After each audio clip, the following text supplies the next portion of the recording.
Welcome to S99 TV news. Rahul గాంధీని తీసుకొచ్చి bridge చూపించి మొత్తం ప్రాజెక్ట్ కూలిపోయిందని కాంగ్రెస్ పార్టీ చేసిన చిల్లర ప్రచారాలకు చెంపపెట్టిగా ఈరోజు హైకోర్టు తీర్పు వెల్లడించింది. తెలంగాణ హైకోర్టుకు మా పార్టీ తరపున తెలంగాణ రైతాంగం తరపున ధన్యవాదాలు తెలియజేస్తున్నాను. ఈరోజు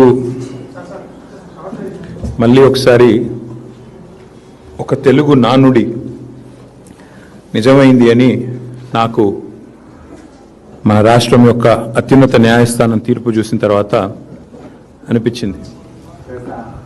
నిజం నిలకడ మీదే తేలుతుంది, నిజం కడప దాటే లోపల అబద్ధం అంగీలాగేసుకొని ప్రపంచమంతా తిరిగి వస్తుంది అనే సామెత ఏదైతే ఉందో, ఈరోజు ముఖ్యంగా ఈ కాళేశ్వరం విషయంలో కాంగ్రెస్ పార్టీ చేసిన ఘోరాతి ఘోరమైన గోబల్స్ని మించిపోయి చేసిన ప్రచారం ఏదైతే ఉన్నదో, ఇవాళ మన రాష్ట్ర అత్యున్నత న్యాయస్థానం ఇచ్చిన తీర్పుతో అది పటాపంచలైందని చెప్పి రాష్ట్రంలోని ప్రతి ఒక్కరు భావిస్తూ ఉన్నారు.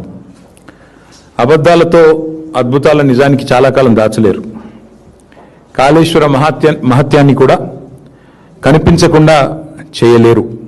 అది మళ్ళీ తేలిపోయింది. అబద్ధానికి ఆడంబరం ఎక్కువ కానీ ఆయుష్ తక్కువ.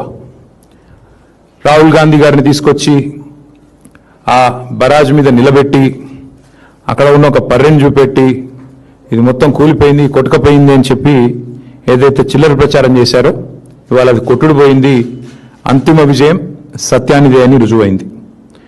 గోబెల్స్ని మించి దుష్ప్రచారం చేసిన ధూర్తులు ఎవరైతే ఉన్నారో వారందరికీ ఇవాళ గుయ్యమనిపించే తీర్పు మన రాష్ట్ర అత్యున్నత న్యాయస్థానం ఇచ్చింది. ముందుగా రాష్ట్ర అత్యున్నత న్యాయస్థానానికి, హైకోర్టుకి మా పార్టీ పక్షాన, మా అందరి పక్షాన, తెలంగాణ రైతాంగం పక్షాన వారికి హృదయపూర్వకంగా నా ధన్యవాదాలు తెలియజేస్తా ఉన్నా.